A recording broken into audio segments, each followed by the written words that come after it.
When your death begins to approach and you need to start preparing for it, there are certain issues you're going to have to deal with. These ends-of-life issues pertain to the management of the final phase of your life, the after-death disposition of your body and what kind of memorial services you want to occur, and also, of course, the distribution of your assets.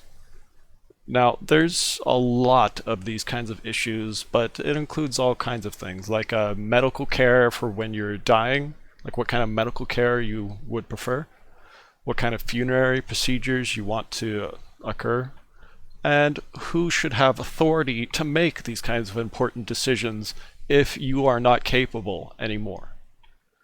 So, the best way to make it clear to your friends and family regarding, what you want and what you don't want is just simply through conversation.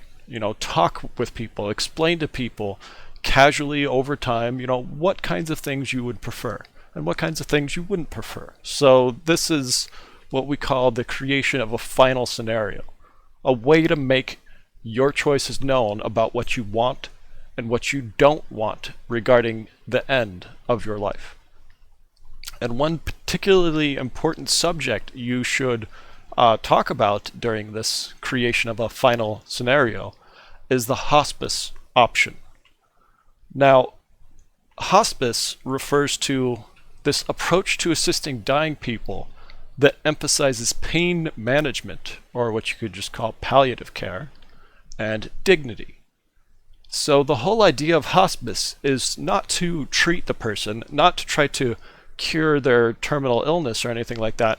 It's simply to allow that person to die without pain and in a dignified way. So, to be more specific, palliative care refers to this care that's focused on providing relief from pain and other symptoms at any point during the dying process. And the whole goal of this hospice, like I was describing, is to simply make the person comfortable and peaceful, where we are not trying to delay that death. So as I was saying, this is an important thing to consider and to talk to your friends and family about. Like, if you are in a terminally ill condition, do you want them to allow you to die, or do you want them to try to find ways to prolong your life? And what kinds of lengths are you willing to go? How much money are you willing to spend on these choices? Another thing that you should definitely do, besides just creating a final scenario and having conversation with friends and family, is to put it in writing. Put your desires in writing in the form of a will. So you could call this a will, you could call this a testament or last will and testament. All these terms are interchangeable. And this just refers to a legal document in which a person has expressed two things: how they wish their property to be distributed after their death, and who they want to manage that property until it is distributed. This is the person you would call the executor. So it's important to make these kinds of things well known so that after you're gone, your loved ones who will inherit your funds, inherit your belongings, they won't have any kinds of, arguments. They won't have any kinds of debates. They're probably still going to argue anyway. But at least by putting the stuff in writing, you can sidestep a lot of those problems by just specifying who is going to receive what part of your assets and property. Besides writing a will, there are many other things, many other kinds of documents that you should consider looking into to make your end-of-life intentions known, such as something called a living will. So this is completely different. So a living will refers to what you want to happen while you're still alive. You could call this the Advanced Healthcare Directive, it also sometimes called that. It's a document in which the person states his or her wishes about things like life support and other treatments.